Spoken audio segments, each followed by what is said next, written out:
आणि शेतकरी नेते राजू शेट्टी सुद्धा आपल्या सोबत आहेत, त्यांच्याशी देखील आपण बातचीत करूयात। राजू शेट्टीजी नमस्कार। दत्तात्रय भरणे यांनी एबीपी माझाला बातचीत केलेली आहे आणि त्यांनी सांगितलंय की 30 जुलैपर्यंत शेतकरी कर्जमाफी केली जाईल। यावरती आपली नेमकी काय प्रतिक्रिया आहे? आपल्याला देखील अपेक्षा आहे का की 30 तारखेपर्यंत ही कर्जमाफी होईल?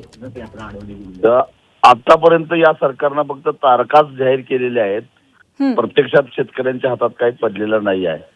आज दत्ता भरणे म्हणतायत की आज संध्याकाळपर्यंत यादी जाहीर करू, परंतु ती यादी अतिशय फुटकळ असणार मला खात्री आहे। आणि वर ते म्हणतील की अजून याच्यामध्ये सुधारणेला वाव आहे।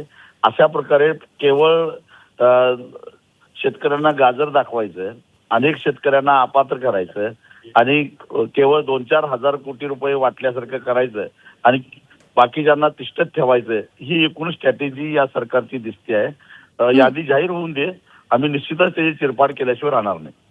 बरं राजू शेट्टीजी, त्यामुळे आता यानंतर आपली नेमकी काय भूमिका असणार आहे? ही यादी जाहीर झाल्यानंतर आपण काय भूमिका घेणार? 100% खात्री आहे की या यादीमध्ये ही यादी अतिशय फुटकळ असणार आहे आणि ही यादी जाहीर झाल्यानंतर आम्ही आपली भूमिका स्पष्ट करू, पण सरकार फसवतं ही आम्हाला नक्की माहिती आहे। बरं, धन्यवाद राजू शेट्टीजी या संपूर्ण प्रतिक्रियेसाठी। तर पायलट पद्धतीने उद्या काही याद्या जाहीर करण्याचा प्रयत्न असणार आहे, तशी माहिती दत्तात्रय भरणेंनी एबीपी माझाला दिली आणि त्यानंतर राजू शेट्टी यांची ही प्रतिक्रिया आपण पाहत होतो।